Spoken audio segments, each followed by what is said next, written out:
Oh,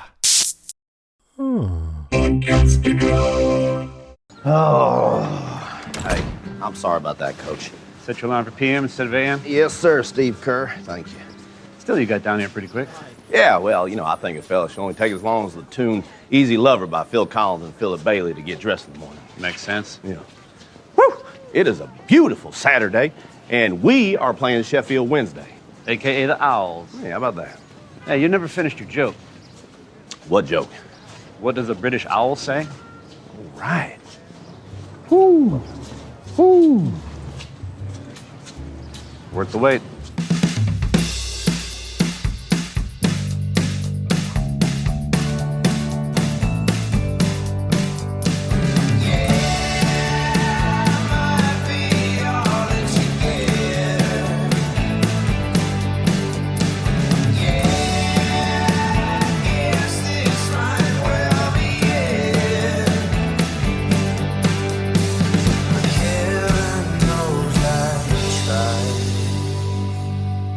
Welcome to another episode of the Revisited Podcast. I'm Ben. And I'm Lavender. This week, we're covering Ted Lasso, Season 1, Episode 5, Rainbow. You stole my joke. I was going to say, it's funny because this episode was almost called Lavender. It was, well, no, that's my name this week, is Lavender. Yeah, because Kristin didn't realize the episode was called Rainbow. Seriously, in my notes. It's in my notes. Why is this called Lavender? Why? Because that was 2 episodes ago. Yes. One of my notes is, this episode should be called Rainbow. I don't know what's worse though, because you said that you asked your husband, you asked Dave, like, why is this episode called Lavender? He said, I don't know. He didn't realize either that it's not called Lavender. Sometimes we're not very smart. Sometimes. This episode it's the second highest rated episode of the season.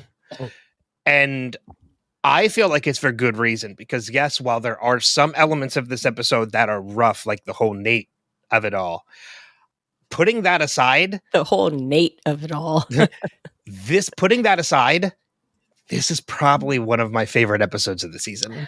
I don't feel that way. All right. Well, we'll get into it. But I do have to say real quick that by the time we record next week, I will have been in the building with Brett Goldstein. That is very, very, very cool. I am so excited. This coming week, I am Brett Goldstein's tour is hitting Philly, and I have tickets to the show, so I'm going to the show this week. Better do a Christmas Carol. If he doesn't, man, I don't know if he does the Muppet Christmas Carol during it or not, but see, like, and I don't know what to expect, because he is a comedian, but I've never really known him to do stand-up. I know he has. So I feel like this is going to be a combination of stand-up and storytelling. Good. And I'm all for it. I can't wait. I'm so excited to see his show. And I'll do a recap of it next week. I can't wait. I think it's good. I can't wait to hear about it. Are you going to try and meet him? They weren't offering meet and greets, and I did reach out to his publicist, but I never got a response. So there's probably a lot of people that want that. Yeah. So I don't know. He's of the ilk that he doesn't really have to do publicity if he doesn't need to. Yeah. And there are some people that are like that. There are some people that are, I'm going to wait because I do have a connection to the number one morning show here in Philly. And usually anytime they bring in a large guest in studio and I know about it, I usually can just text and be like, hey, can I come in? Like, it's how I met Eddie Izzard. It's how I met Billy Bob Thornton. Like, usually it's because I knew they were coming into studio and I just texted and be like, hey, can I happen to just come in? So if I do get word that Brett will be in studio this week, I'm of course I'm going to shoot my shot and I'm going to be like, can I come in studio this week? You'll be able to. We'll see. Have they ever said no to you? No, but I haven't asked in a while. So we shall see. Although I might send an email tonight and just be like, "Hey, is Brett going to be in studio this week? Because if he is, can I come in Can I come? Can I come in? Can I come in, please? Well, we'll see. But yeah, so this episode, as you mentioned, Rainbow, aka not Lavender. Lavender is in the rainbow at some point. Is it? Well, I mean, it could be as it sort fades of. in and out of colors, you know. I do want to say that I am on a different computer this week and I don't know how to shut off my notifications. So if you hear a dinging in the background, I apologize. Has it happened over the time we've been talking? Several times. Oh, I haven't heard it at all. Thank goodness. Yeah, so I think you're good. Okay, good. Yeah, I keep watching.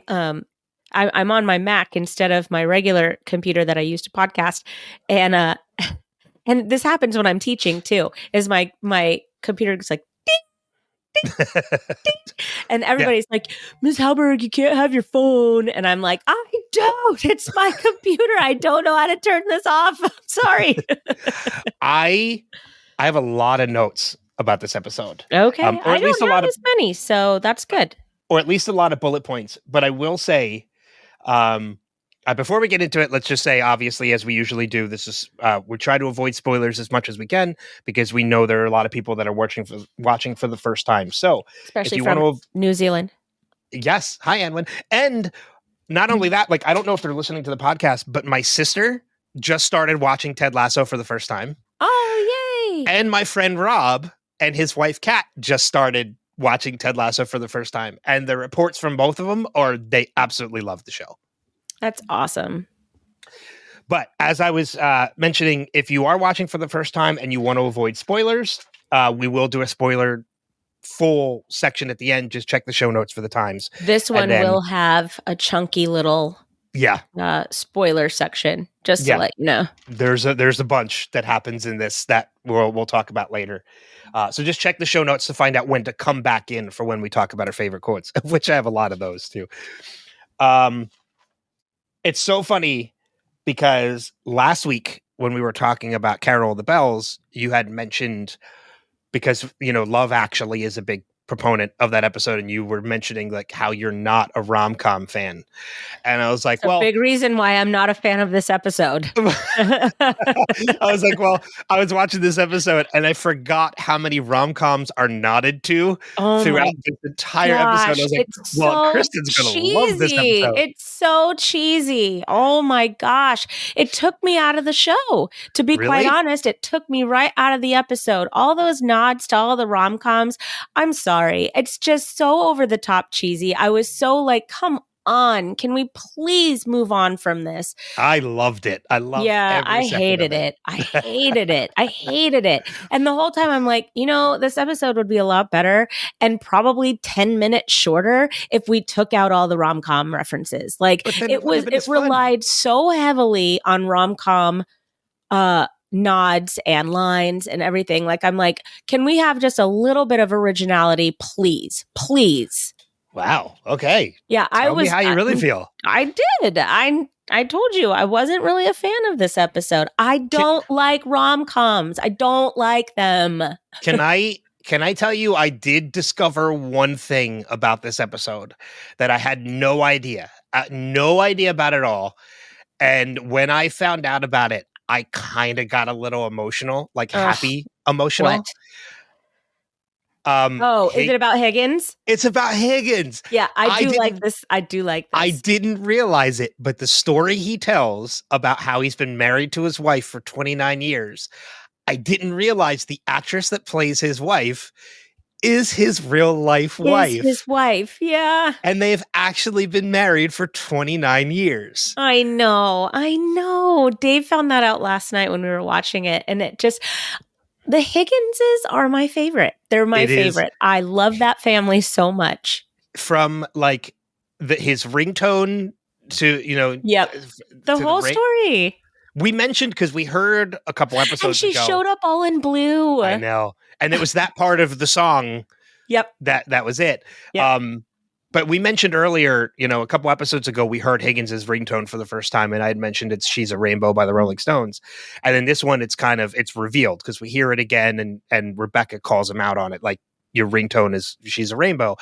And he tells that just absolutely sweet story about how he met, Mrs. Higgins, Yeah. and it was pouring a beer on his head. But he's playing stand-up bass. accidentally. Can you just Yeah. see him playing stand-up bass and throwing the beer on his Yeah.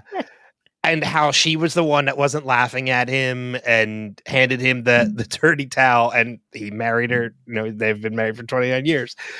It's an absolutely adorable, touching story about this marriage that we've seen so much of so far in the season. And then just to top it all off, I found out afterwards that is actually his wife. Yeah. And they've been married for 29 years. I was like, that's just... See, you don't need a rom-com for a sweet story. That's a real story. It's so cute. I did. You want to know how I discovered that? I was IMDb. looking...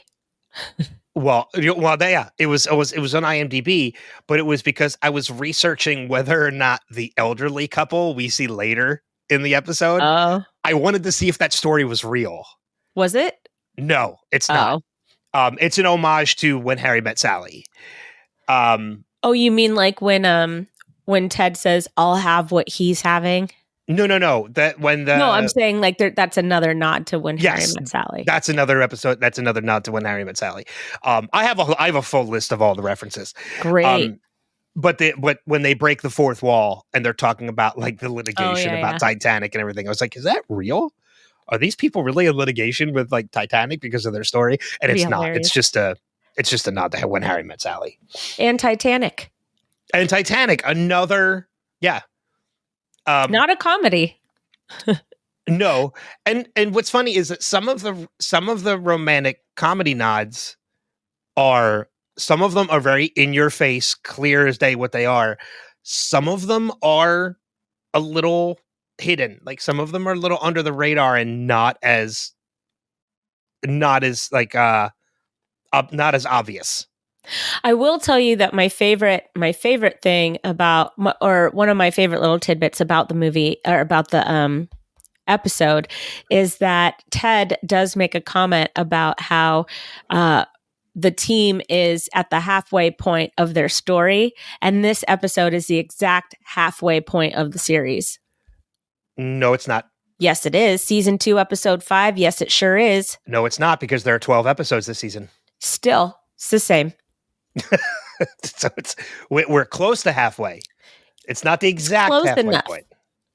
Now, okay, so if you take out the 2 filler episodes in Carol of the Bells and Beard After Hours, then yes, we are at the halfway point. Okay, so considering that they originally wrote this season as 10 episodes, then yes, we are at the halfway point of the story originally. Shut up.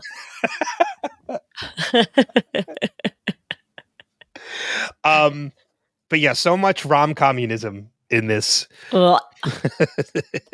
Terrible. In this episode. Absolutely horrid. However, we do get a lot of really good stuff in this episode. We get a new coach. Introducing Coach Kent. Oh, what an entrance. When he punches his knee like that, though, I just like every part of my body wants to retch up the last meal. You know what's funny? That is one of my favorite parts of this episode. And I was going to save it for later, but I'll just bring it up now since we're talking about it, because everybody who listens knows we jump around a lot. A little bit. That moment when he crunches his knee back and you could see the security guard that's there audibly heard it. I know. He turns around with this look on his face like, oh, like it was painful. But the next moment when the camera is behind Roy, and we get that whoosh and he stands up straight, I like audibly was like, fuck yes. Like Roy was not going to walk out in front of that crowd in pain. No, he's Roy was going Kent. to be Roy. He is Roy Kent. He's here. He's there. He's everywhere. Roy Kent. Roy Kent. When we get that whoosh and the slow motion standing up straight, I was like, God, I love this moment. Like, and then he walks out on the field. You know who didn't love that? Who didn't love that moment? Nate. But just like I this is the Roy that we get for the rest of the series. Like Coach Kent he has hit his close to final form for this series. There's still some learning Roy has to do. He has a lot of learning to do. Okay. Poor Roy. He's got some stuff. We watch it happen, but I am looking forward to Coach Roy and protege Tart. Jamie. Yep. Yeah. Protege Tart. Tart. It's such a great moment because we get, the whole rom-com thing part of that moment aside with the "you had me at Coach," which is I love that moment. I don't care. We're going to be at odds a lot. I'm so sorry, but it's because it was so obviously about to be said by him. It was so obviously about to be said by him that I said it with him. You had me at Coach. only because I had heard it before. But putting that aside, it's such a great moment because we see Roy with that whoosh stand up straight with this confidence and exuding this confidence as he's walking out because he's Roy fucking Kent. Walking out in front of that crowd, accepting the role of Coach with Ted, Beard jaw-droppingly. I loved that. When he says "you had me at Coach" and Beard's jaw just drops. Oh, he said but then walking past Beard, walking past Nate, one of the final things we see before the camera zooms out is Roy standing there and he's just kind of taking in like these deep breaths as in like, okay, here we go. Cause this is new to Roy. He's never been in this position before. It's also about to be headline news everywhere. Yep. Including the pundit show he just walked off the set. And you know what? I'm so glad because I'm done with their old coach. I'm done with that guy. What do you mean? The guy that... Oh, George? Yes, thank you. Yeah. He's just never had anything nice to say about Richmond anyways because he was fired, Yeah. Well, it's in my list of quotes too. Like just Roy pulls no punches against anybody and it's one of my favorite things about him. I thought he was going to cry in that last moment. I thought he was going to be crying Roy Kent again. Yeah. Oh. No, I don't think he wanted to be. But he got all emotional when he was like talking right before he left the set. And I'm just like, oh, you sound a little choked up there, Roy. You don't want to be another GIF. You don't want to do it. But even when he says, hold on, oh yeah, when in the beginning of the episode when he's on the show and he's talking to George and George says, under Ted Lasso, Richmond, well, they're like a woman behind the wheel, completely lost. George, didn't you lose your license drunk driving? That was an allergic reaction to my medication. Oh, the same medication that made you piss your pants. As much as it was something he wasn't meant to do, he was still good at it. Right. Well, that's what the kebab guy was saying. I was really good at being a doctor. I was really good at it. I was good at cutting stuff up. It's not what I was meant to do. Yeah. And that's kind of how I feel. For a really long time, I thought, and I'm just going to say this, and it may sound arrogant to some people, I'm a really good singer. I train in opera. I've been to Europe. I've been in a ton of choirs. I've done a lot of singing my whole life. I'm a really good singer. And I thought I should be a singer, but that's not what I was meant to do. And I'm totally fine with that now, because right now I'm teaching and honestly, this is what I was meant to do. 100% what I was. And I fought it for a really long time. I thought there's no money in it. It's unbelievably regulated. Education is going somewhere really negative. And I've been thinking that even before education was looking like the way that it does right now, which is god awful. And I still, when I'm in a classroom, even if I'm not prepared for that day, I still feel this is what I meant to do. It's hard to come to terms with something like that when you thought you had a different idea of yourself to begin with. It's funny that you say that too, because like I've kind of gone like the similar journey. And again, not to sound arrogant about any of it, because I don't think it is. It's your own personal perspective of yourself. I, growing up, always wanted to be an actor. Like I did drama in high school and in college. I did stage plays, and I was good at it. Like Yeah. I auditioned, I got lead roles. I was leads in all through high school. I was leads in college, and I was like, well, this is like theater or something in front of the camera is what I really want to do. And then Mhm. I did a little bit of it. And then the more I journeyed down that path of entertainment, the more I felt I was more comfortable. And this kind of goes into podcasting and everything too. I was more comfortable having conversations with people about Mhm. the craft Yeah. than being a part of the craft. Yeah. Like interviewing people, moderating panels and stuff like that. And now like I've gotten to a point where like I'd much rather do this. Yeah. I'd much rather have conversations with these people, which leads me to journalism. Yeah. Podcasting, interviewing, movie reviews, things like that. This is more what I was meant to do. I was Yeah. not meant to be in front of the crowd, although I am when I moderate. I was more meant to kind of like address the crowd, if that makes sense. It totally makes sense. And it's when I don't know, I really think that once we start doing what we were meant to do, things kind of like fall in place for us and life starts to get easier, Mhm.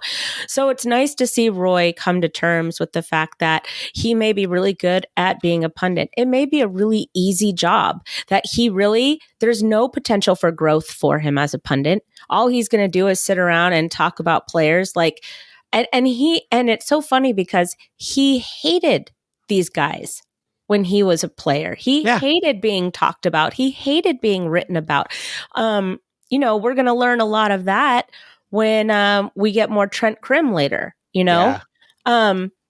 So for him to move into a coaching spot, I can see how that can be something that someone would fight who used to be a player, to be a coach. It's that whole old adage, for those who can't do, teach, and you don't want to be locked into that.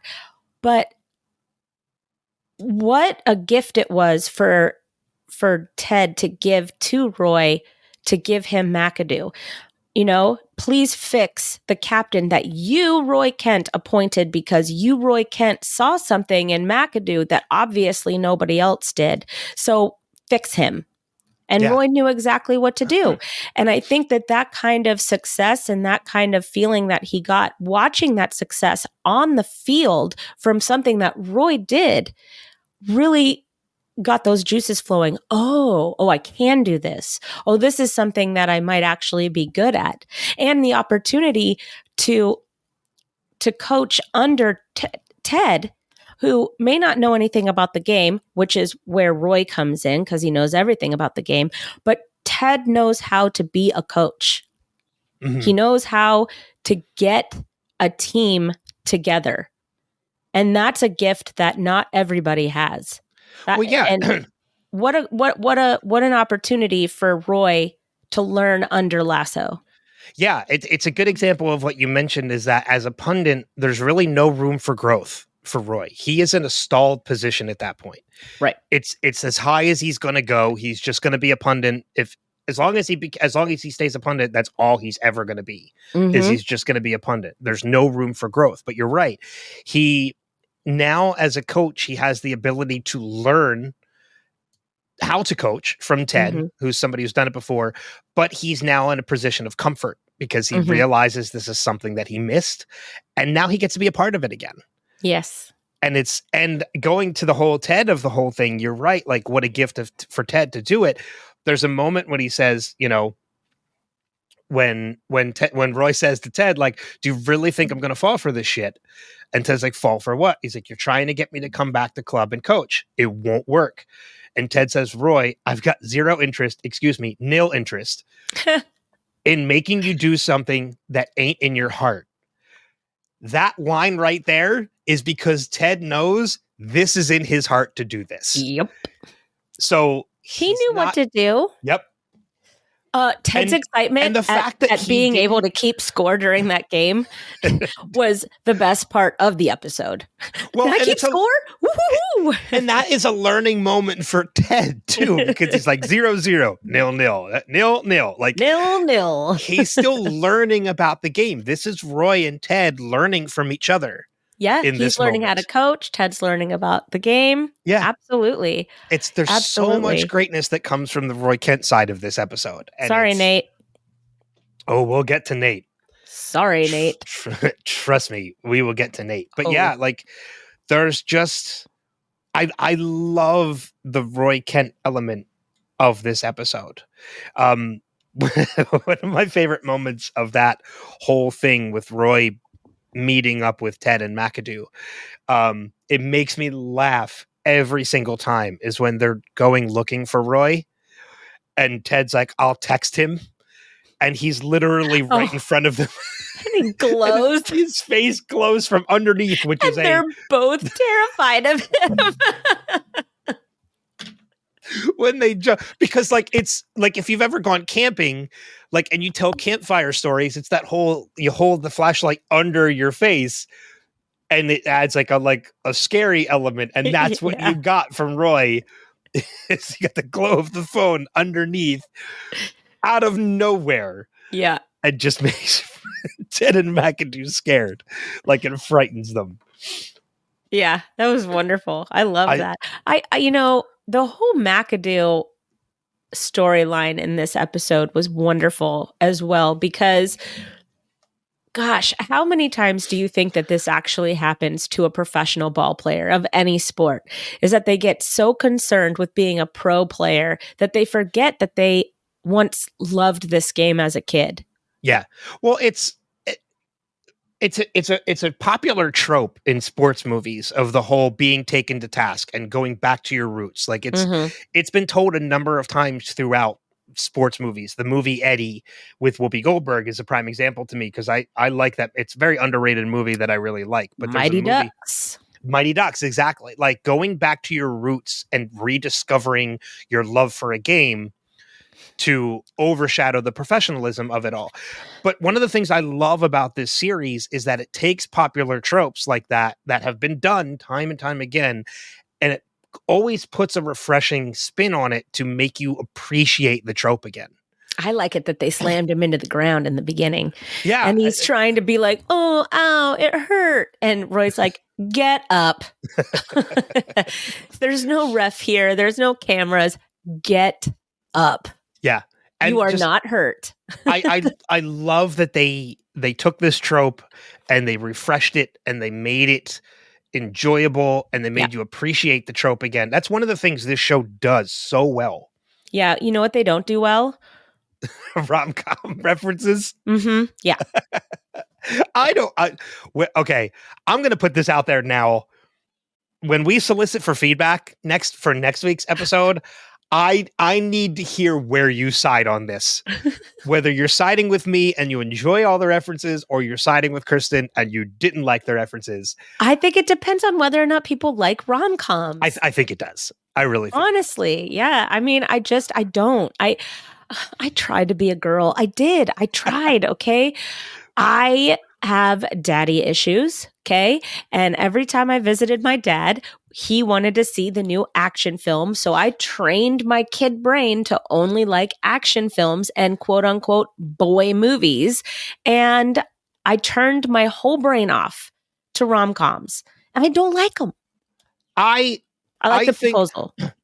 I think there are a lot of overused, not to use the word again so much, but there are a lot of overused tropes in rom-coms. They are very rarely nowadays do you find one that is kind of original in its concept. There's always reused elements of it.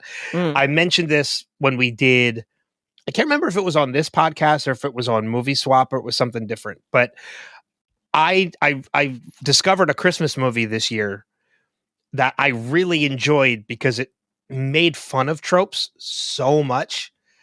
And that was Christmas with the Campbells with Justin Long and Brittany Snow. And it's written by Vince Vaughn and Peter Billingsley. And it pokes fun at so many Christmas love movie tropes. And I really enjoyed it for that reason. Mm-hmm. But I get where you're coming from. Like, there are so many things about rom-coms that have just completely overdone. It's one of the reasons why I make fun of Hallmark movies, because it's the same movie over and over again, just with Over two different and actors. over and over again. If you've seen them one, you've seen them all. Yeah. Small town girl meets big city guy. Like, it's ridiculous. And if you enjoy them, fine. You have every right to enjoy them. Yeah. They're just overdone. I just don't like them. Yeah. And so I get where you're coming from with the romance tropes. I just think that I just like I think to me it was less throwing in the romance tropes and more how many movie references can I pick up on this episode. To me, that was fun. That's all right. So, and even me, I didn't pick up on them all. I actually had to look them up to see how many there were, to see which ones I missed. Yeah. So yeah, I get it. You don't like rom-coms, but again, I do want to hear what listeners think. Yeah. And where they side I have on. a feeling I'm going to lose out on this one, but that's okay. That is fine. Okay. Again, this is the second highest rated episode of the season. Yeah, which says people like rom-com. So there you go. You know what I did notice is that Roy and Keely did not have a scene together this episode. Very loosely do they. The only scene they have together technically is when Roy comes into the stadium. Yeah, that doesn't count. That doesn't count because they're not in the scene together. They're not together in the scene. They're separated. Yeah, that's like saying you went to the Pink concert and you sang with her. Or that's like saying I'm best friends with Brett Goldstein just because I was in the same building. Right. Right. Which I will be saying next weekend. So be prepared. That you're best friends. You and him are best friends. Brett Goldstein and I are hanging out next weekend. Oh, yeah. Or this week. That's right. Because we're in the same building. Right. There you go. I'm trying to kind of keep it like it was a great episode for a number of characters. And we mentioned Ted and we mentioned Roy, but McAdoo himself, this is such a seeing him kind of find himself and just discover his love for this game again. And then seeing that completely different McAdoo, like he's not angry anymore. We see him in the beginning of this episode. He's angry about the team losing. He's putting the blame on a lot of the other team members. He's saying the whole team is playing like shit. We need to stop playing like shit. But then we see a completely different McAdoo post Roy, in that he's out there and he's doing all these different handshakes with all the other players and dancing and going around the circle. And then he goes over to Ted and Beard and Nate, and he does this whole elaborate thing with Ted, and him and Beard are just them shaking hands and bowing to one another. And then he goes to Nate and he realizes he doesn't have anything with Nate, so he goes and he fixes his tie. Nate recoils against him. Yeah, but Nate's like, "Don't touch me, I'm wearing a suit." But McAdoo kind of shrugs it off. He's like, all right, whatever. And then runs off with a smile on his face. Nothing can bother McAdoo at this point. He's a kid again. Yeah. And I think that if more people had that kind of energy in their everyday jobs and their everyday life, this world would be a lot of a better place. Yeah. He's already this very happy, new love for the game kind of person. Like I said, doing all these handshakes and everything. But then Roy walks out and McAdoo sees it. And if you didn't think it was possible, McAdoo's smile gets even bigger. I know. And what a great smile he has. his teeth are perfect. Can we just talk about his teeth for a second? His teeth are perfect. I'm a teeth person, all right? If you have bad teeth, like I get real weird, okay? His teeth are perfect. And he's just smiling and clapping like he does like that. It's a huge moment when Roy comes into that stadium, and old McAdoo could have gotten angry that, the focus was taken off the game and off of him and off of this big matchup. But he's just like, yes. Yeah. He's just fully celebrating his friend. He's fully celebrating the game. If he could have worn tap dance shoes on that pitch, he would have. Well, and it's funny that you bring up the whole, like, he's not affected by the fact that the attention isn't on him at that moment. Right. It's on Roy. There's somebody in that moment who is very affected by the fact that the attention is no longer on him, in which it wasn't to begin with, but now he has even less attention on him now, and that's Nate, which... And it's emphasized by violin music. Not just violin music, because there was already violin music in the song. Right. It's the breaking of the music. Yeah. It's like and it's also, he goes out in his suit and tie, and he's feeling real good, real proud of himself. Gonna sneeze at any moment. Hold on. Excuse me. Wow. And then I'm still getting over the flu, so I'm really sorry. I sound like I sound. And then when you see him again, he comes out, he looks really sharp. He's all tailored. I mean, obviously this suit was tailored to his body, so he's got a couple paychecks rolling in now. Mm-hmm. And he's out there and he's feeling real smart. And then I don't know if you noticed this, but when Roy goes and joins the other coaches, he has the big coat on over his suit, and he's looking a little schlubby. And I think that was on purpose. I think that was meant to make him look like he was a wolf in sheep's clothing almost. Oh, I never noticed he still had the coat on until Roy steps out. He didn't have that coat on. And then I don't even know when the coat came on, but it was that big coat that it kind of hung on him like it was almost too big for him, almost like he was a little too big for his britches. Anyways, I just thought of a wolf in sheep's clothing in that moment. So wait, so you're telling me he didn't have the coat on before Roy steps out, and then once Roy steps out, he has the coat on? That I don't know. I know that when he went out on the pitch, initially, he went out in just that suit. He did not have the raincoat on. Oh, okay. That's interesting, because I never really noticed it. I'm actually looking at it now as we're talking. Oh yeah, he has the coat on as Roy is stepping past. And he looks out of place with the coat on over that suit, right? Yeah. Like totally out of place. It looks weird. And I'm checking to see if it's on before that. But I'm going like there's the montage is. Well, no, he has it on the whole time. Even when he goes out on the pitch, no. Yeah, when McAdoo goes over to adjust his tie, he's wearing the coat. Is so yes, I have it. I'm watching it right now. You're like, it's literally something I'm watching. It's, when McAdoo goes over to adjust his tie, the coat is on. Well, and that makes sense too. But I did notice that, he did look a lot smaller. He looked a little schlubbier. That was definitely something that I believe was on purpose. Well, and not only that, but like, it's something that I don't think Nate kind of realizes is that, like, you have Ted, who's the head coach. You have Beard, who's the assistant head coach. You have Nate, who is an assistant coach, but he's not the assistant head coach. That's Beard. When Roy comes in and takes his place as a coach, he goes to the back of the line. Yeah. Like, Roy knows his place on that coaching staff. He goes to the back of the line, but Nate still is threatened by this. Well, because it's Roy Kent.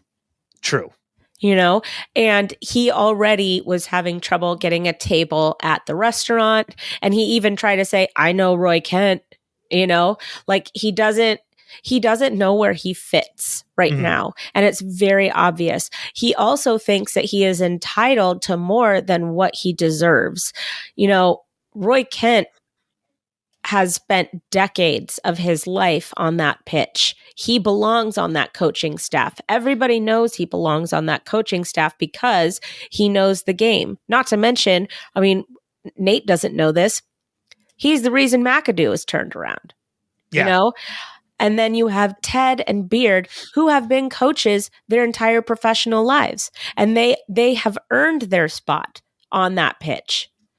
Well, I mean, Nate- and that's, yeah. And that's Nate- just it. Roy put in the time. He hasn't not only been there all that time, he put in the work.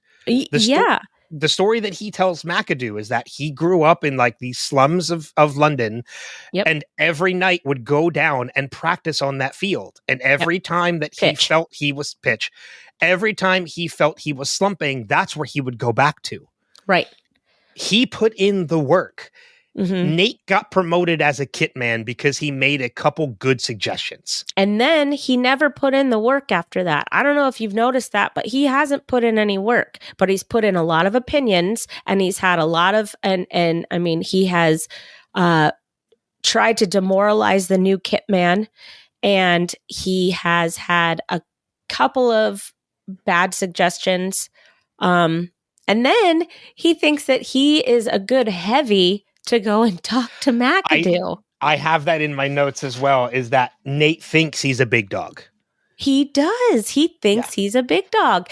And that's the problem, isn't it? That right there is the problem, is that nobody has slowed down or humbled him or brought him along. I mean, Ted has him on the coaching staff, but I don't think Ted is mentoring him. And it's very obvious that Ted doesn't think much of him when he laughs at him. And I think this is the breaking moment. Well, I mean, you're right, because I picked up on that too, is that the fact that like Coach knew he was being serious. Like Coach knew that Nate wasn't joking, but Ted didn't. Ted thought he was joking. He didn't take him seriously when he said, well, I'll do it. Like thinking of himself as a big dog.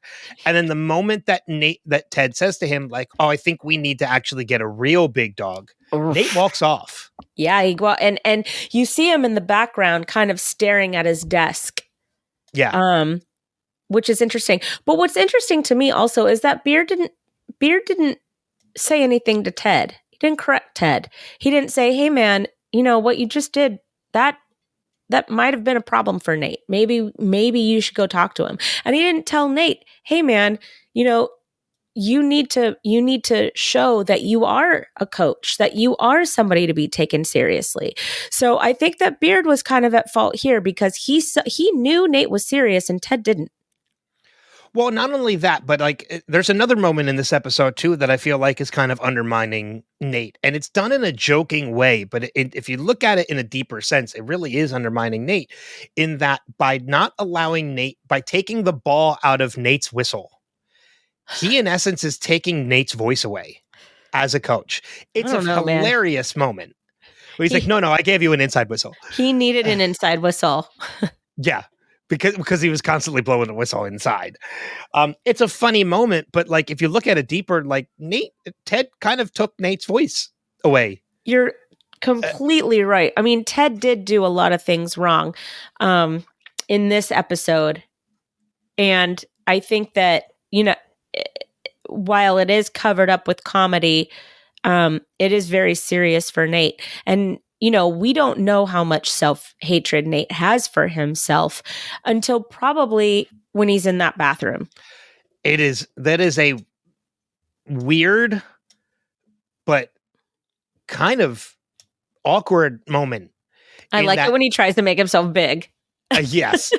Well, and I was going to get to that too, in that like I think that Keely and Rebecca are trying their best to do good by giving Nate this confidence that he never had before. But in the long run, and it's kind of shown not just this episode, but a little bit later as we progress forward, it does more harm than good. Yes. For Nate, because this confidence is not to say Nate should be timid and conserved like he has been, but this confidence that Keely and Rebecca give to him, Nate is not ready for that level of confidence.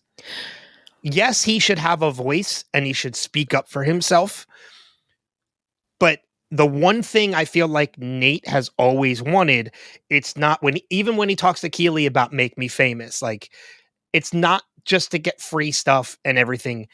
Nate wants clout. He wants power. Yep. And giving him this confidence, you gave him the power to overpower himself. Yeah. If that makes sense. No, it totally makes sense. When he spits on the mirror, he's treating himself how he feels everyone else has been treating him. Yeah. And yes, and then he doesn't clean it up. No, he just leaves it on the mirror. Disgusting. You know, and like even in the next moments when he goes out and he talks to Jade, who we meet Jade this episode. Jade is a extremely unlikable character. And it's not the last we see of Jade at all. In this episode and others to come, she's extremely unlikable. Yes. But like even when he goes out and he exudes this confidence to Jade and it gets him the window table, like, and then he starts whistling for his parents to come over. And his father comes over, is like, I'm not a dog, don't whistle. Like even in that moment, he's been so timid because of his father and the way his father is like, oh, this restaurant, we're only going here because this is the one he complains about the least. Like, it's very clear Nate has daddy issues of trying to meet the approval of his father.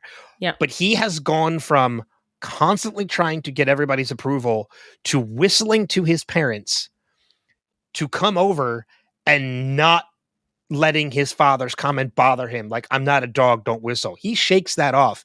He has gone from one side of the spectrum to the complete opposite way too fast. Yeah. Oh, absolutely. But it's funny because Jade does bring him down a peg when he goes, and I'll take your phone number too. And she's like, no. I'm very picky. I'm very picky. I have standards. Yeah. But like to the point where we go into the next scene of Nate walking out to the pitch in a suit for the first time. Looking like a fool. That's not how Richmond dresses. That's not how Richmond acts. Yeah. You know, he's already separating himself. He's separating himself. And that's why he's doing it. Yeah. Right. He wants to stand out. Some people that want to stand out, though, they want to stand out and they do so in the exact wrong way. And, you know, there is nobody helping Nate right now. He does not have a mentor. He is forced right now to figure it all out by himself. And that's on Ted. Yeah. Ted made him a coach. Ted should have taken him under his wing. Now, in that scene with Nate walking past Ted, as Ted is talking to the doctor and Nate walks past, there's a quote that Ted says that I didn't really pick up on before. And then I heard it this time, and for some reason, it really stood out to me. And I actually ended up looking it up. He says to the doctor after Ted walks by, if you are out to describe the truth, leave elegance to the tailor. And I was like, I don't know why this quote is sticking out to me. And then I looked into it. No, it's not a rom-com. We're breaking away from the rom-com. So I'm going to read you. I looked it up. It's a quote by Albert Einstein. The meaning of the quote. This quote emphasizes the importance of prioritizing accuracy and truthfulness when conveying information or expressing ideas. It suggests that when the goal is to communicate the truth, it is essential to prioritize clarity and accuracy over embellishment or stylistic flourish. It encourages a straightforward and honest approach to describing reality, leaving the task of embellishment or aesthetic appeal to those who specialize in it. I don't know why this quote stood out to me as much as it did. But it continues on. It goes, the quote uses the metaphor of a tailor to highlight the distinction between the pursuit of truth and the pursuit of elegance or artistry. Just as the tailor's primary concern is to create a well-fitting garment, an individual seeking to describe the truth should prioritize accuracy, precision, and factual integrity in their communication. This requires a commitment to presenting information objectively without distorting or exaggerating it for the sake of aesthetics or personal bias. That is foreshadowing if I ever heard it. Mm-hmm. And like it means more, I think, coming from Ted. Yeah. Because Ted has this ability to kind of see through things. He did it with Rebecca in season 1. Like, he knew the Rebecca he was seeing was not the real Rebecca. Yeah, but he has a blind spot when it comes to Dr. Sharon. And that's his resistance to therapists in general. And that will be explored more, I think. But he does have a resistance to seeing the benefit of Dr. Sharon. Dr. Sharon should have also seen that Nate needed a talk. Yeah. Well, I mean, see, and that goes back to my whole point. Nobody's paying attention to Nate. Nobody, not even the doctor. well, I agree and I disagree a little bit with that, because if you look at this is another thing from this quote. It says, real life application. Imagine you are a journalist covering a significant news story that has far-fetching implications. Your responsibility is to report the facts and present an accurate account of the events to your audience.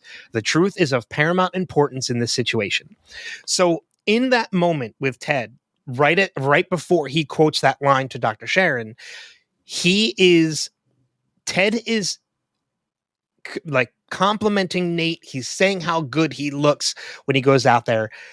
Ted is giving Nate a boost to his confidence in a much more nuanced way and less big way that Keely and Rebecca did.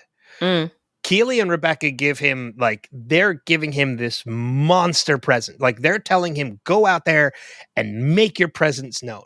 Like, just giving him this extreme boost to his confidence. Whereas Ted is kind of like doing it in more subtle ways. He's trying to build Nate's confidence slowly. How? By complimenting him, by telling him he looks good in this suit. But at the same time, he's laughing at him. Well, I'm not saying Right. Ted is not doing things wrong Right. in this. I think Ted does have Nate's best intentions. Oh, I would in what he definitely agree does. with that. I'm just seeing it from Nate's perspective at this point. Listen, Yeah. I'm not a Nate fan. We all know this. Okay. Defending him makes me feel ill. But I do see in this episode the cracks. Without going too far into it, I see the cracks. Well, starting from episode 1 of this season, we have seen the slow roll towards the downward spiral that Nate is headed down. This episode basically drops it off a cliff. Yep. Oh yeah. We're finally going to go somewhere with this storyline. Yeah, this is no longer a slow roll. This hill downward just got a lot steeper. Yep. For Nate. We're traveling down faster now. Yes. And again, I feel like it is because Rebecca and Keely, in what their intentions were good, does more harm than good for when it comes to Nate. Yes. Yeah. So, yeah, Nate. Which we're going to talk more about this in spoilers. Yeah. Because there's stuff we can't talk about now for people that have never seen it. Right.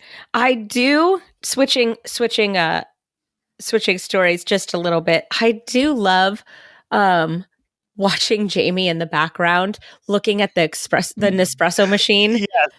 I don't know why, but like everything he did in the background of that one scene, all nonverbal, I thought was just hilarious. I don't know why. As he's walking out of the locker room and he sees the Nespresso machine, he's like, "Oh, I guess we get one of these. This looks fun," and just kind of takes it. And he's staring at the box as he walks off screen. Do you see him though? He looks around first to make sure he's not doing anything wrong. He so wants to do better. He so wants to be better. And you just see that. I mean, Phil Dunster really plays Jamie wonderfully in this, in a background scene. You know what I mean?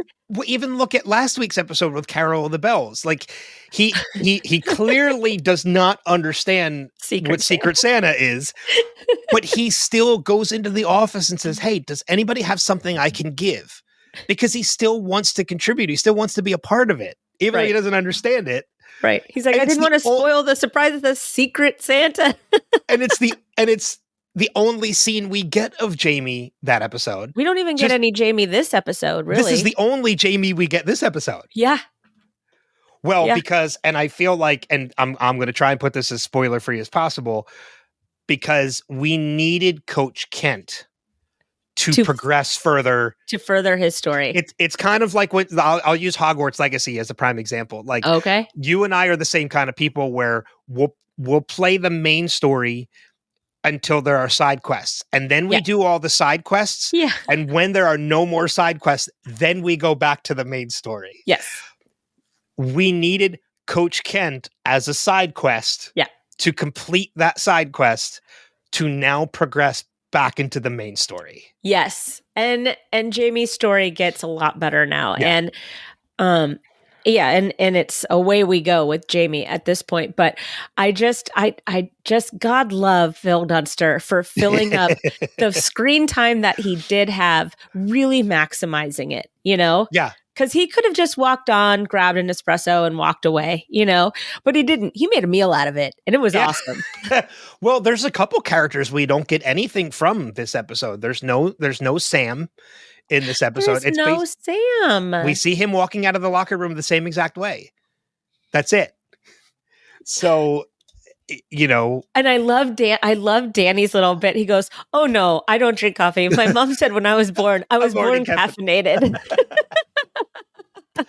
I love Danny Rojas so much. He was a golly. I can't imagine that show without him. Without Danny Rojas? Yeah. Danny Rojas, man. It's weird because like anytime a new player comes in, like Jan. So when Danny comes in, we automatically love Danny. When Jan comes in, we love Jan. I don't want to say we only love Jan after Sam sticks up for him, though. He's just Dutch. He's just Dutch. Well, yeah, because other than that, he seems like kind of like a little bit of a dick. Right, exactly. Sam kind of like puts a little realization on it. There is a character in season 3 in the form of a new player who comes in. Oh, yeah. That we'll get to. Yeah. That is not exactly the same feeling as like, say, Danny or Jan. No, because he doesn't belong there. But that's different. But I do like it that going back to the beginning of the episode when they're watching the game tape and McAdoo starts yelling at Jan, and Jan's like, "Yeah, man, I really messed up there. I played terribly." He's like, "Don't argue with me." And then he realizes, oh, I don't know how to yell at him. He agreed. Jan is honest with himself. He's honest with everybody else. He's Dutch. He is, and those who know will get this. He is the Drax of the team. 100%. He is the Drax of the team. Yes. I am invisible to the naked eye. I love that scene so much. Hi, Drax. Oh, hi, Drax. Oh, God. Oh, man. No, but you're right. And then like even after that too, in that whole scene in the locker room as they're watching the tape, like Ted goes into the whole thing about how, like, you know, the Dark Forest is always the middle point of the story because you always come out of the forest by the end of it. He does this whole speech about it, and McAdoo's immediate response is, "You heard him. We need to stop playing like shit." Yeah, because he doesn't know how to react yet as a team captain. Right. Like he just wants to blame, and like his way of making everybody better is to blame. Mm-hmm. And it takes Roy to kind of shake him out of that. Well, he's the captain. He needs to take accountability. This is his team now, you know? Yeah. If you're the captain, you're going to wear the captain band. You've got to be the captain. Yeah. You know? And I think that McAdoo finally finds his footing by the end of this episode. And McAdoo is just phenomenal the rest of this series. You know, he finds his footing. He is a wonderful team leader. And he proves it over and over again. He is, from this point going forward, he is the captain of this team. He is the captain of this team. And what a great choice. I never would have chosen him in the beginning. And I'm just so glad that Roy did. I think a lot of people would have assumed Sam, because you know, like he's a player who was taken from defense to offense. He was made an offensive player, and he does have a nice rapport with the rest of that team. So I think he's so respectful. He's so kind. He's so empowering and uplifting. And Sam is all the good things that a person can be wrapped up into a Nigerian prince. Yeah. Except the good kind of Nigerian prince, not the kind that takes your money. Breaking off of this and going back to Higgins for a minute, there's something that happens in this episode that I absolutely love, and that we get mention of AFC Wrexham. Oh yeah, Ryan Reynolds. When he talks about Ryan Reynolds and Rob McElhenney, and they, you know, he's like, well, I didn't take the call because I don't know if they're being serious yet or not. And we know now at this point, for anybody who knows, follows the team, they are incredibly great owners. They put a lot of passion and love into that team. But one of my favorite things that came out of this episode, because I remember this happening, so I had to look it up, is that Ryan and Rob responded to that after this episode released on Apple. Were they mad? No. Oh, so good. Rob McElhenney posted this. I'll read it. Rob McElhenney posted this on Twitter with the line, "You left us no choice," and tagged Apple TV Plus and Ted Lasso in it. And it is a memo from the desk of R.R. McReynolds, which is Rob and Ryan. It says, "Dear Apple TV Plus, it has come to our attention that in a recent episode of Ted Lasso, our very real ownership of Wrexham AFC was called into question by an otherwise beloved character named Higgins. While we hold the incomparable Jeremy Swift in no ill regard and are honored to be mentioned on the platform that's brought us high-quality programming ranging from Mythic Quest Season 1 to Mythic Quest Season 2, that's Rob's show, we must insist that you cease and desist from casting any doubt regarding our commitment to the club, the fans, and the entire Wrexham community. To avoid legal action, please send 2 large boxes of Ted Lasso's biscuits to the Racecourse Ground, Mold Road, Wrexham LL11, United Kingdom, before the Wrexham AFC season begins on Saturday, August 21st at 3 p.m. Believe, signed Rob and Ryan." Tell me that they got the biscuits. Did they get the biscuits? Hold on. Because I hear that the biscuit recipe was god awful. It said, which they've released it too, by the way. Apple TV did respond. It says, "Thank you so much for your reasonable arbitration request, Rob. Our team of 2,000 lawyers are furiously baking as we speak." That's so cute. So God, I love Higgins. My favorite part of that too is brought us high quality programming ranging from Mythic Quest Season 1 to Mythic Quest Season 2. So funny. But I love that was brought up and it was actually addressed outside of the show. Of course it was. Yeah, especially when one of them is employed by Apple TV. Yeah. And Rob and Ryan, like it's just Ryan's a marketing genius. I mean, if you see some of the stuff that he's done. Let's see. I'm ready for spoilers. Well, there's a little bit more that I have. We haven't talked about Rebecca and Keely and banter yet. I'm saving for spoilers. Okay. There's one thing that happens in that scene with Rebecca replying. And Higgins? Well, in that scene, this is just me nitpicking, like, behind the scenes stuff. In the moment where Rebecca is replying to the message on banter and she says, "Love, I suppose," if you watch Rebecca's fingers, she never hits O. So you know that was pre-programmed into the phone to happen. As you see her fingers moving, as "suppose" is coming up, which has an O in it, her thumb, I'm watching the O furiously. I'm like, her finger never touches O. Well, to be fair, Apple phones have a mind of their own. Okay. Okay. I'm looking at my notes from when I was typing them for this episode, and they have Keely turned into relay, I think. Yeah, relay. And instead of saying the rom-com energy is so cheesy, it says Tuesday rom-com energy is so cheesy. So, I mean, it's the I think maybe it was just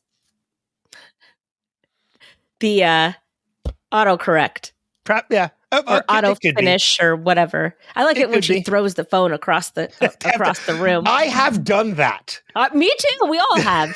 When you send a message that you know you don't want to read the reply. Yeah. So you just throw the phone or turn it upside down so that you can't see the screen. I love it that she shoved the whole cookie in her mouth too in that moment. My other favorite part about that whole thing was when Higgins says, I never read over someone's shoulder. I have 5 boys. I love we get closure on something this episode. And that is we find out the punchline of the joke. Yes, we do. And it was, as Beard says, worth it. Worth it. Yep, I have that as one of my quotes, which we'll get to a little bit later. It's one of my other. I have like 3 more things, and then we'll go into spoilers. I love the picture of George Wendt in the kebab place because it is another nod to Jason Sudeikis' Cheers. uncle. To Cheers.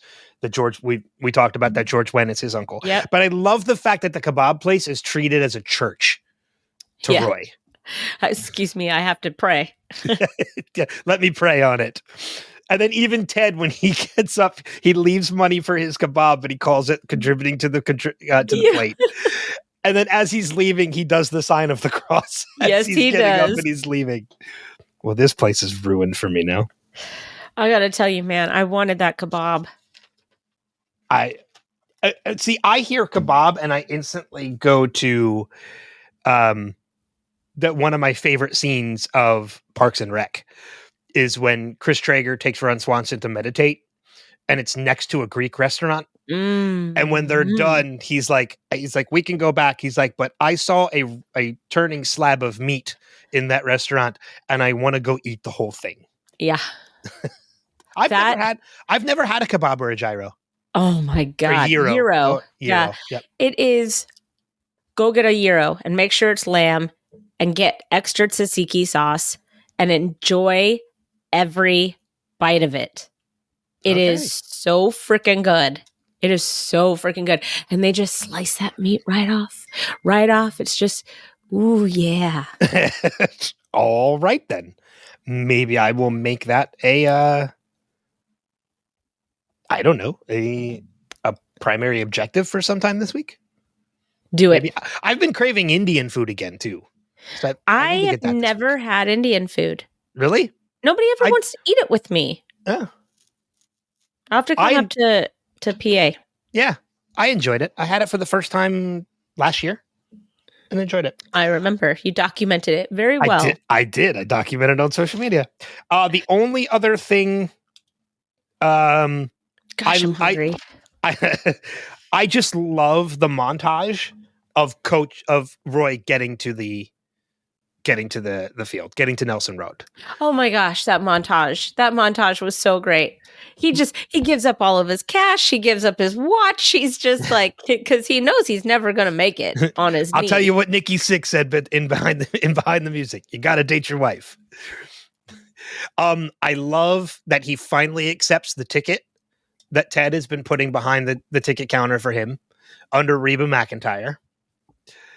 And I love that he gives the little kid a growl. And that dad will never know that Nope. Roy Kent was right there within arm's reach of him, and he probably won't even believe his kid. No, and he was arguing with that counter so much that he probably missed Roy Kent's entrance. Oh yeah, he was still at the counter when that happened. Yep.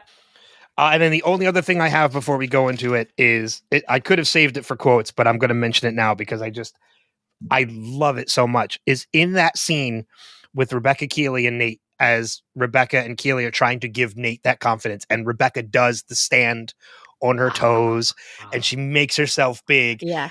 And she does that. the look on Keely and Nate's face of just utter awe and shock. And Keely's response is, fuck, you're amazing. Let's invade France. Let's invade France. I love it. I love it so much. Keely's the best. I love Keely so Yeah. much. Juno, I know she's in this season of Fargo with John Hamm. And I heard this season of Fargo is fantastic. And you don't have to have seen. The Chris Rock season was fantastic. Well, I've heard you don't need to have seen previous seasons. They're like it's an anthology. Yeah. Yeah. So I do want to watch Fargo at one point. So I'll probably start with this season because it is over now. Definitely watch the Chris Rock season though. Chris Rock can act. Oh, Chris Rock can act his ass off. Well, he is excellent in that season. That's the only season of Fargo we ever saw because I heard Chris Rock was really good and I was like, I got to see it to believe it. Who else is in that season? I don't know. Chris Rock. Okay. All right. Fair enough. I watched it like 2 years ago, maybe. So I don't know. Okay. But yeah, I love John Hamm and I love Juno Temple. So like that's enough. And knowing that it's an anthology, I'm like, okay, I'll watch this season of Fargo. And it's over now, so I can binge it. Yay. I'm going to watch it then too. I didn't know that she was in it. And I like John Hamm. I love John Anybody Hamm. wants to hang? I'll be at Sizzler. What did he Sizzler. I'll be at Sizzler. I love John Hamm. Dude is so underrated as an actor. I really don't like Mad Men, but I do like John Hamm. I've never seen Mad Men, and I would watch it for him. I'll tell you, the movie. I know the treatment of women. I can't handle it on that show. I'm pretty confident you've seen this movie. Fucking Tag. Yeah. Tag is good. Jeremy Renner is why Tag Jake is good. Johnson. Jake Johnson's in Tag? Yeah. Wow. He's one of the four guys. I missed it. And I think Hannibal Buress is the fourth one. Is the other friend. That's based on a true story. I do know that. See, I know things. Let's go to spoilers. Yeah. All right. So for those of you that are watching for the first time, we're going to take a break into spoiler territory. So just check the show notes when to know when to come back. And I'm going to kick it off with this. We're seeing Rebecca. We mentioned how Sam is not really in this episode. But he is. Kind of is. Because as we're going to find out, that is who Rebecca is talking to. Although they do a good job of leading us to that believe that it's Ted. Yeah, I have that in my notes. They have the hint that it could be Ted because Rebecca is responding with a smile on her face, and the very next scene is Ted texting on his phone with the same smile on his face. Yep. They hint very well that it could be Ted, Rebecca. And you know what? At that moment, I was kind of okay with it. Yeah. It would have been a little too cliche for me. A little too on the nose with the whole rom-com energy that they were bringing to the episode. Okay. Yeah. I think that the biggest shock is that it's 19-year-old Sam. Yeah. Is he 19 at that point, though? I think he's 20 at this point. Oh, I'm sorry. He's 20. Excuse me. He's either 20 or 21. I can't remember. I think he does say it when they're addressing each other about like how they. Oh, yeah. He does eventually say how old he is. But I do like it that they're starting to dance around, football. Oh, you're a football fan. Who's your team? And she's like, that's too personal. And I thought that was a perfect answer to it. But what I love about the conversation and knowing now who it is on the other side of it is that the fact that like both Sam and Rebecca are trying to be themselves without revealing everything about themselves. Like because they're both very famous, very well known people. Yeah. Like Keely even says, like, just tell them you own Wrexham and you're fucking fit. Yeah. But at the same time, like Sam is not revealing that he plays football professionally. Like when she said, I'm at a football game or I'm at a football match, he could have very easily said like, oh, that's funny because I play football professionally. Right. They're both two people who want someone to know them and like them and respect them for who they are and not what they do. Mm-hmm. And that says so much about both Rebecca and Sam. They're those two complement each other so well. And it was very sad that they couldn't continue their relationship. But at the same time, I was really glad when it was over because the age difference really bugged me. I feel like I do feel like that by the end of it, it is absolutely something that both of them needed. To get to where they end up, 100%. Yes. Sam wouldn't have opened up his restaurant if he wasn't with Rebecca and got that confidence that Rebecca probably gave him, you know? Rebecca wouldn't have had the confidence to go after who she ends up with the pilot if she hadn't had that experience with Sam. Yeah. And I like it that I don't think they ever went public either. No, because I think even in the finale of this season, when Sam is addressing Rebecca, but he's doing it through Ted. Yeah. Ted even says, like, I think he was talking to you. Like, even Ted is kind of a little taken back by it, because that's his realization that this happened. Right. But I mean, very few people knew about this relationship the whole way through. And it's not a relationship that I think could have gone public without being scrutinized. Without that becoming the story and not Richmond being the story. It would have been tabloid fodder. Exactly. And I think that escaping that, going around that, you know, this whole show does a really good job of not being a tabloidy soap opera kind of show. They stick to the script of the team. Yeah. And I really respect that out of the show, because they could have gone into a couple different directions with some of their storylines, but they streamlined their story, and it's why the show is so successful. Well, and it's also one of the reasons why I'm kind of glad, as much as, and I was one of them, as much as everybody wanted more to the story when it ended, I'm okay with the fact that we didn't get more. Like, I'm okay that they didn't just say, like, all right, let's just do a 4th season of Ted Lasso because everybody wants it. It's like, no, they had a 3-season story to tell. It was written that way, which means they concentrated on all the points that needed to be made. Yep. And put distinct, like, expression on everything, that it worked out well, that it was only 3 seasons. I think if you tried to add more, you would have just spread thin everything you already had. Right. And it was, the show packs a punch for a reason. Yeah. I mean, and as we're discovering as we go along, you know, similar to, I think, Lost a little bit, in that, like, as we're progressing forward, we're seeing these little seeds that are planted along the way to what they become later, whether it be in season 2 or in season 3. We're seeing, like, season 1 is planting the garden. Yeah. Season 3 is tending the garden. And season 4 is, or season 3 is, or season 2 is I see what you're saying. Is treating the garden. Season 3 is harvesting the garden. Mm-hmm. You know, you're planting the field. You're why do I keep forgetting that word? Tending to it. Tending to. You're tending to the field. Season 3 is harvesting the field. Like, it's a growth cycle, and it works incredibly well. Yeah. I agree. Yeah, and this relationship was just a vehicle to get these two characters to where they needed to be. Mm-hmm. And it works beautifully. And their professional relationship is not changed, and they still have deep respect for each other. And I love that nothing is ever really affected from that. Yeah. Well, even Sam could have left the team. He didn't. Yeah. Yeah, he has the opportunity. He has an almost can't miss opportunity. Like, the fact that he turned it down really shows who Sam Obisanya is as a character. Yeah.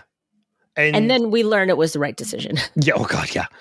God, that moment when he turns him down and, like, he's literally strangling a mannequin, like, to show that it could have been Sam. Like, that is the most immature thing that's Dunstan. Ever seen. It is. I just think of him as Dunstan. He's Dunstan. Every time I see him, you're Dunstan. Yeah. It's but, you know, like, even in real life, like, it's Sam and Rebecca is a prime example that even in real life, like, you go into a relationship, you start to date somebody, and whether it's serious or it's casual, when it ends, you might be disappointed in that moment, but when you look back at the things you learned from that relationship and you take into the next one, you know, it's a learning experience, and that's exactly what that is with Sam and Rebecca. Yeah, agreed. It is, wow, Sam and Rebecca, that's Cheers. I just realized Oh my gosh, it is. it's Cheers. That was not. Although Sam and Rebecca never date in Cheers. Rebecca is Kirstie Alley. They don't? No. Sam and Rebecca never date in Kirstie I thought Alley. they did. In Cheers. Sam and Diane date. Well, yeah. But it is, again, it's Sam and Rebecca. I wonder if that was intentionally another reference to Cheers. That would be interesting. That's a good question to ask. If you ever get the opportunity, that's a very good question. Well, I'll ask my buddy Brett when I see him this week. Oh, okay. That's perfect. Yeah, he'll know. I forgot that you. He is a writer. Executive story editor. He is a writer on the show, so that would be interesting. That actually would be a good question to ask. If Sam and Rebecca were two more references to Cheers. Has to be. I would think so. Has to be. What else you got for spoilers? That was kind of mine. Let's talk about Nate.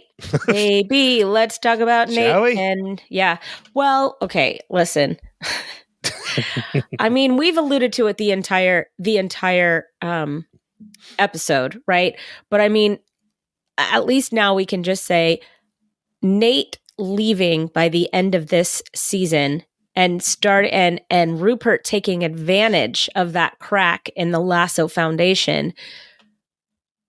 In a rewatch, I 100% see it coming. I didn't see it coming. I didn't see it coming at all. No, I was shocked when it happened the first time around. But during this rewatch, it is all over the place to see. Well, we just weren't paying attention because nobody pays attention to Nate. Yeah, and I think that's actually brilliantly done. Because I was the same way. Like in the first watch, I didn't even see the downward spiral that Nate was on. Me neither. I was just on the Lasso high. Yeah. And now you're right. Like I didn't see it coming at all. And now rewatching it and diving into it, the signs were there totally from the start. They're everywhere. And the fact that Beard didn't get involved, the fact that Ted didn't see it happening when he sees everything happening shows how invisible Nate really was to this team. Mm-hmm. He was 100% taken for granted. Nobody was mentoring him. Nobody was taking him seriously. Yeah, he had this coach job, but nobody really took what he had to say with any sort of weight, you know? I mean, I hate saying this because I hate Nate so much, but I can see it. No, and I agree with you, because even going back and like when you watch that scene in the finale for this episode or for the season, when he gives Ted that speech about how you abandoned me, like, you know, you didn't put up the picture, you kind of just abandoned who I was, you groomed me and then you abandoned me. Yeah. The first time you watch that, you're like, you're such a dick. Like he gave you everything. If it wasn't for Ted, you would be nobody. But as you rewatch this season, you're like, yeah, there are signs there that as much as what Nate did was a horrible, bad move, he's kind of not wrong. Right. He just handled it wrong. Yeah. And that's because nobody showed him how to handle stuff like this. Yeah. His dad is a dick. His mom is an enabler. His bosses don't see him. The women that he tries to court think that he's a joke. I can see how he would get to this point. Yeah, I can too. Upon the rewatch, I can see it. I hate saying that. And it's still heartbreaking because you're right. Like, we see it coming, but handling it the wrong way is the proper response to it. Yeah. Because after they win that game and Nate is not in the locker room, and the first thing Ted sees when he goes into the office is the believe sign torn in two. Oh, it's such a hard moment. And upon first watch makes Nate even worse. And again, whether Nate is right in his thought process about everything, which we just mentioned, we kind of see it. We kind of agree with him a little bit. Tearing that sign in two, totally the wrong move because that doesn't Everything punish Ted. That punishes the team. But everything he does is the wrong move because it's all done out of a place of anger and hurt. And when you do things out of anger and hurt, you're never going to make the right decision. Yeah. You have got to calm down first and think. Once you can think rationally, then you make big decisions. You never, ever, ever make a decision in anger. I've learned that the hard way too many times. I've learned that lesson a number of times as well. Yeah. I mean, it's one of the reasons why, just being a little, personal here at this moment, when I don't speak to my father, we've talked about that. We've addressed that.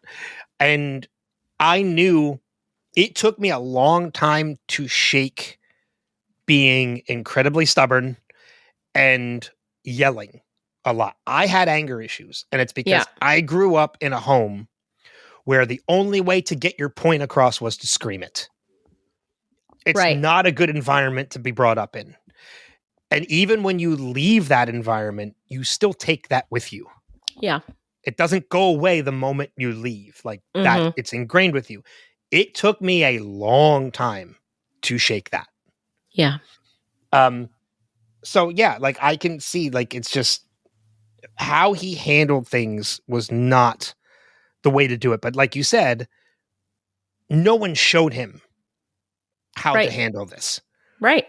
That he was, and coming from that place of anger that you mentioned is not a good place to come from. It's not the way to handle things. Right. Absolutely. And unfortunately, he just wasn't seen. He just wasn't seen. I mean, even when he went to his office, if you pay attention to Nate in that scene when Ted and Beard are talking, Nate is devastated in his office. He's devastated. Yeah. And it's clear as day through the window that he's upset and he's still not being paid any mind. I can see how that can lead somebody to do something crazy. Yeah. 100%. Now, again, I cannot stress this enough. What Nate does is just over the top. And I'm so glad he came back from it and apologized. I think the one real misstep of this show is that it didn't happen sooner in the third season. They waited until the penultimate of the series, and I just should have happened. It should have happened sooner. And that's just me. Yeah, I kind of disagree with that. Like I see, okay. In part 1 of season 3, we see him working with Rupert at, is it Manchester or Man City? It's Manchester, right? I don't know. Well, no, Manchester is Man City. Or no, it's not. I don't know. I forget what team Rupert had. But seeing him as that coach, taking it and then stepping away from it on his own, like not being fired, he steps away from the team on his own.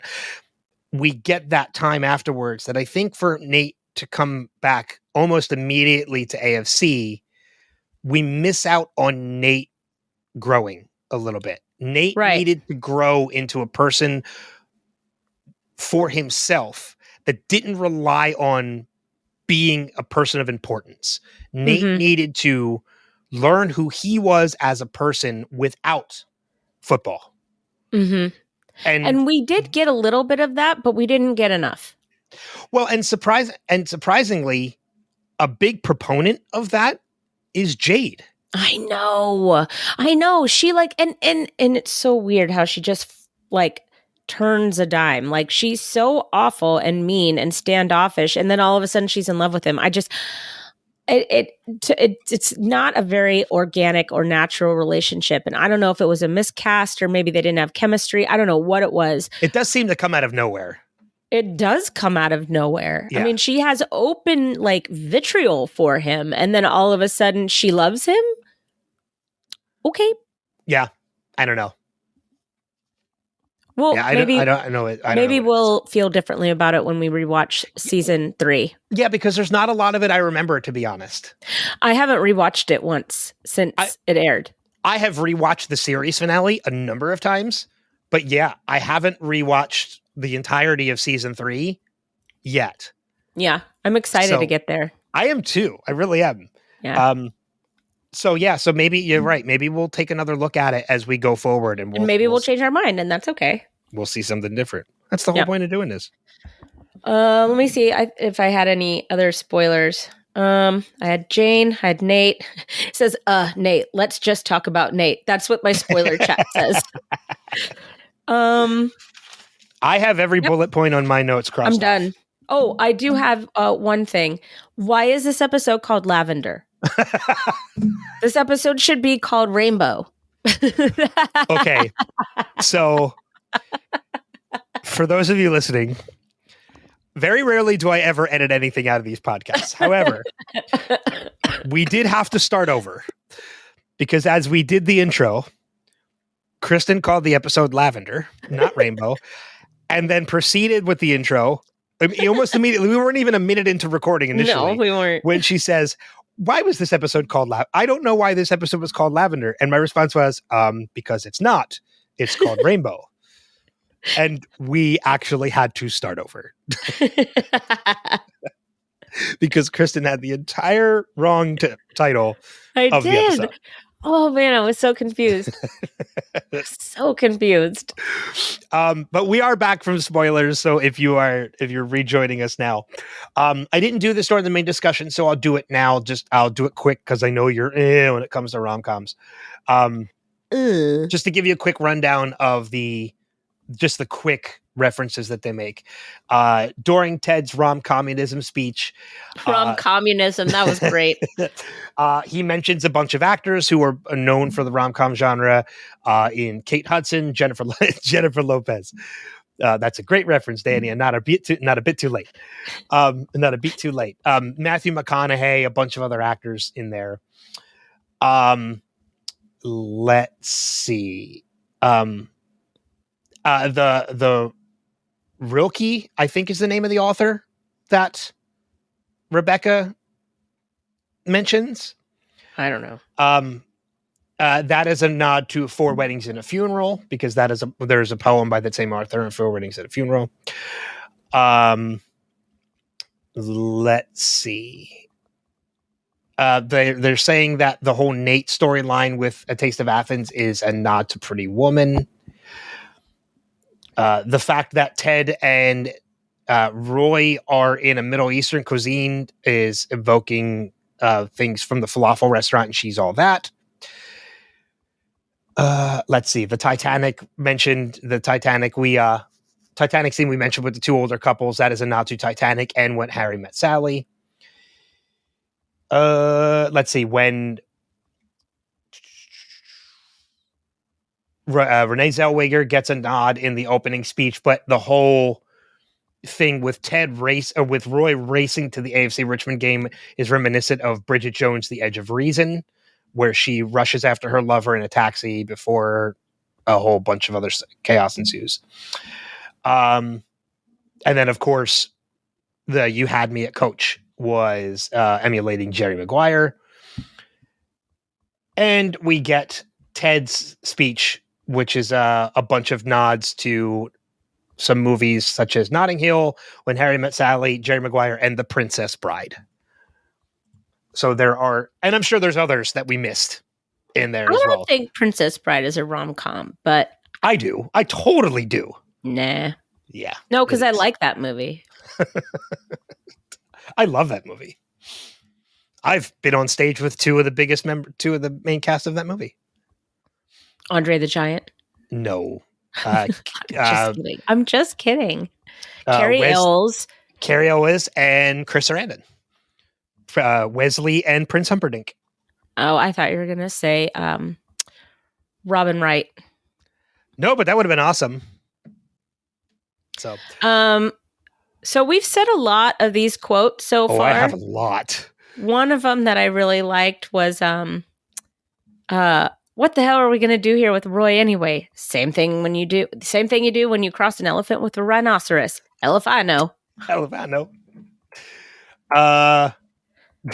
love during the rom-communism speech. They say the three Kates. Yeah, Beckinsale, Hudson, Winslet. You forgot Blanchett. Different spelling. That's true. Different spelling. Yeah. Coach Lasso, is Isaac okay? No, ma'am, he is not. He's a wigwam and a teepee right now. What does that mean? He's too tense. Boom! I love Ted and Beard. I love their friendship. Yeah. I have that too. What does that mean? He's too tense. Boom! Jennifer Lopez. That's a great call, Danny, and not a beat too late.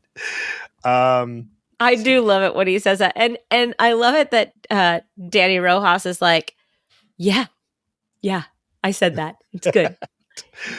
I told you, either you take down my photo or you start giving me free kebabs. $7.50, mate. Fair enough. Why are you bothering me so much at my kebab place? This is like my church. Who knew transubstantiation could happen with a pita?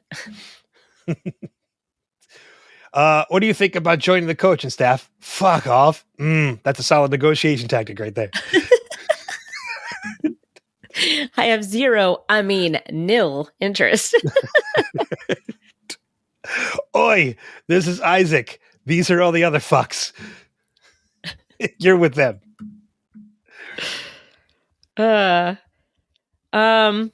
trying to make me blah blah blah. No interest. You're really not playing games. Maybe a little. I'm sorry, Roy, but I came here tonight because when you realize you want to spend the rest of your life coaching with someone, you want to spend the rest of your life to begin ASAP. Please stop. You complete our team. You're an asshole. I'm just also a coach standing in front of Boy, asking him if, listen, I'm never coming back to Richmond. Not now, not ever. Now fuck off. As you wish. As you wish. I had that in mind too.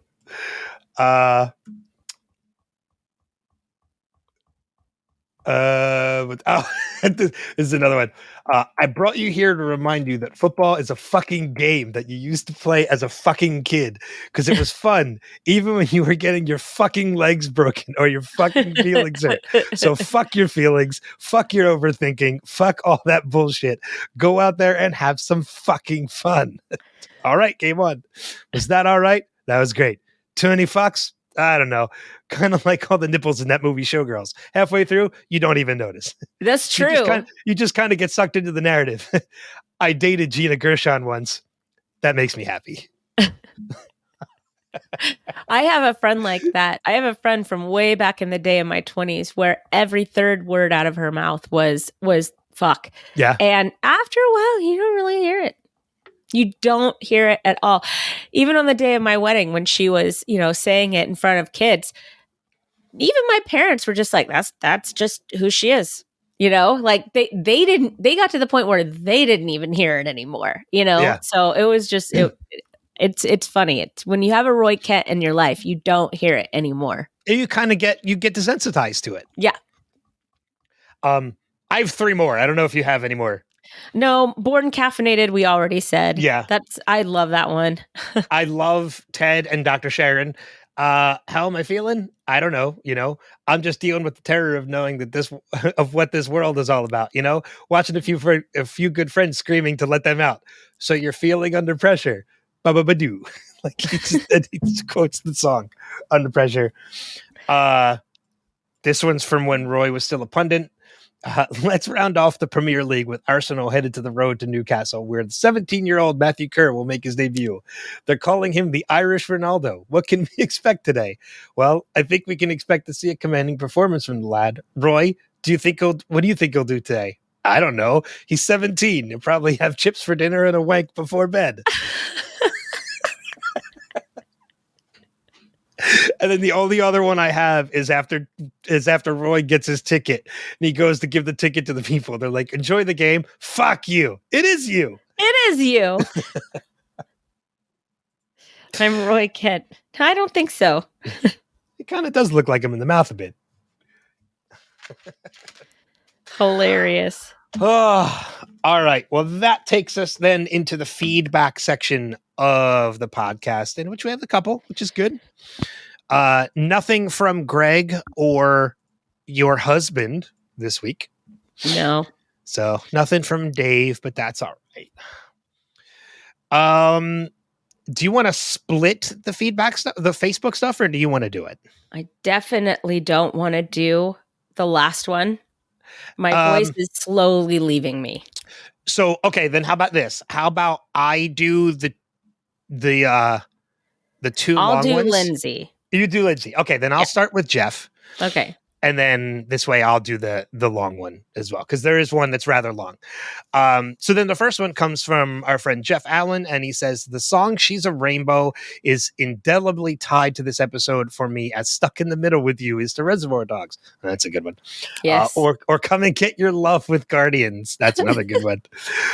When Roy turns back to Jeff Stelling and whispers, I have to go.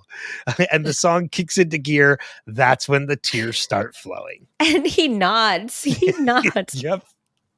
He gives him the nod that he knows he has to go. Yeah. Lindsay Schlicht says, when I realized this was going to be a Nate-focused episode, I wasn't thrilled. Much like you, Kristin, I never really came back around to Nate. In fact, I still can't stand him. The spitting at the mirror was so creepy to me. I don't really care what redemption he gets later. It's hard for me to forget such deeply disturbing stuff. That being said, all the non-Nate stuff made the episode great as usual. My favorite part of the episode was Rebecca teaching Nate how to be big and Keely's reaction. I was totally on the same page with Keely. Let's go and fade France. She is hilarious. Just loved seeing Roy's lesson for McAdoo turn back onto himself, reminding him what he loved about this sport.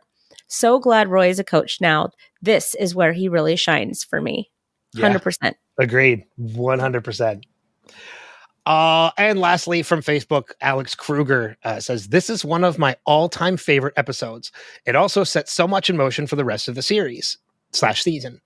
The first time I saw it, I remember how uncomfortable it made me to realize how deep Nate's sense of self-loathing was. Still, I wonder what would have happened if Keely had taken him to Dr. Sharon as opposed to Rebecca for help. On the flip side of that, what if Ted had let Doc care for Isaac instead of Roy? She would have fixed Isaac's issue, sure, but then Ted wouldn't have shown Roy what his true post-career purpose was. This episode introduced me to She's a Rainbow, and is one of my favorite songs when I'm looking for something sweet to play when I'm with my partner. That's really sweet. It's crazy that someone so unapologetically kind and sweet like Higgins was ever Rupert's mistress secret keeper. Higgins really is the best. That's a good point, too. Lastly, I wanted to share the list of rom-com references I saw on the TV Tropes website, which is another reason why Kristin doesn't want to read this one. Reference overdose. The whole episode is wall-to-wall shout-outs to various romantic comedies. Yep. Established early on when Ted brings up the topic of rom-communism, and everyone starts spouting their favorite rom-com actors. Hanks, Ryan, Roberts, Grant, Barrymore, McConaughey, Kate Winslet, Beckinsale and Hudson, Blanchett, different spelling, and Zellweger. Rebecca's banter conversation is between Boss Girl and LDN 152, a nod to Shop Girl. Oh, I didn't realize that one. And NY 152 that handles the romantic leads of You've Got Mail. The episode randomly focuses on an old couple who tells the story, similar to the old couple when Harry Met Sally. When Ted tries to get Roy to join the team, he uses lines from Jerry Maguire, The Princess Bride, When Harry Met Sally, and Notting Hill. When he ends up joining the team at the end, he riffs on the line from Jerry Maguire, You Had Me at Coach. Earlier at the restaurant, Ted tells the worker he'll have what Roy's having.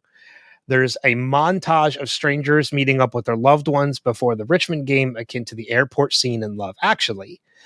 Before Roy leaves to make his race for your love, he tells his colleague, I have to go, which is what Annie says when she leaves her disposable fiance, Walt. Oh, that's Sleepless in Seattle. And great work on this rewatch, team. Oh, thank you. Thank you, Alex, for because there's a couple of those that I missed. So, like, I missed the Shop Girl and NY152 from You've Got Mail. I have seen like 2 of those movies. I'm gonna guess Love Actually. Nope, never saw it. Okay, Jerry Maguire. Saw it. Princess Bride. Saw it. Any yeah, other that's ones? it. No. Yeah. All right. Fair enough. Look, if you don't like rom-coms, you don't like rom-coms. It's fine. I'm It's totally sorry. fine. Don't be sorry. Don't be sorry. I'm sorry, audience. I am not a very good girl. I've said that a million times.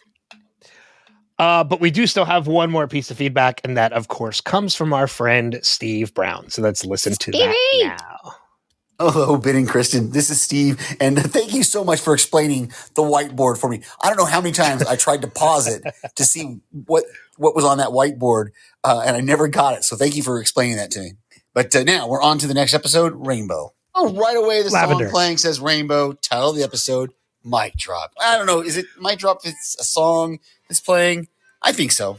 I forgot the woman's name is Jade, and it's the 30th anniversary, so it's Jade. The very beginning of this interaction between Nate and this associate, what do they call him? Roy as a pundit is just so not good. No, Nate's going to turn nasty, but that's just it's just poor form. Oh, if Roy Kent ever wants the table, we'll let him know. We'll give him the table, but not you. I noticed their kits are now sponsored by Banter, that app, right? I'm not a big fan of rom-coms either, Kristin. I'm with you on that one. Ted, he's so full of positivity. Everything will work out. This conversation, Sheffield Wednesday on Saturday, is just hilarious. I had to pause because we do see here it's a little bit demeaning the way Ted just kind of laughs at Nate considering himself a big dog. But again, there's not enough things that add together to what Nate does. Okay, again, I know every week I'm saying something about the beauty of Hannah Waddingham. How tall is she? She's tall. Yes. Read these texts. They're going by too fast. The ones with Hannah, between Hannah and her. I won't say who it is because that's spoilery. But I mean, Rebecca. I keep saying Hannah. The character is Rebecca. Oh, there it is. Rebecca just said rainbow again. I know she said the title of the song, the Rolling Stones, see that she's a rainbow, but it counts. Mic drop. Okay. The story of Higgins and how he met his wife is hilarious. Keely has her own office, but I'm sure Higgins still doesn't. The name of the town is Tooting. I love that Roy just called it GIFs and Ted Crutchin, most people call it GIFs. So, I mean, I've heard it both ways, so that's my subtle psych reference there. Dunner kebab? What is Dunner? Obviously Dunner means good in the UK, but I've never heard that before. Becca teaching Nate to make himself big. I wish I'd had some of this advice when I was in the military and I was middle management. It would have helped. Let's invade France. I love Keely's response to Hannah's getting big. Ooh, the side eye is always... I can never do a side eye. Ed and McAdoo, Isaac, are talking about Roy and his side eye acting. Whoa, it is good.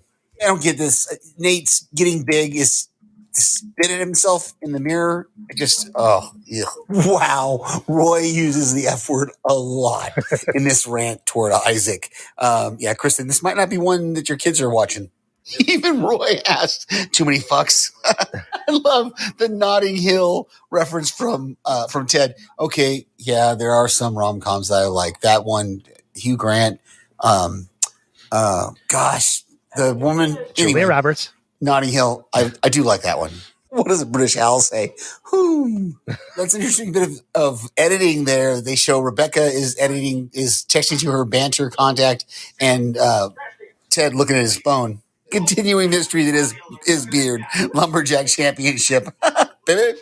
Love Roy quitting on air. Of course, he's a rainbow is playing. I'm not going to count all the mic drops because it's a song. That knee, to hear that knee. Oh, I'm sorry. This is going really long, but to hear Roy's knee go the way it did. Oh, and all those stairs he's climbing with that knee. Oh, you had me at coach. Oh, more rom-com callbacks. And it just abruptly ends. Oh, okay.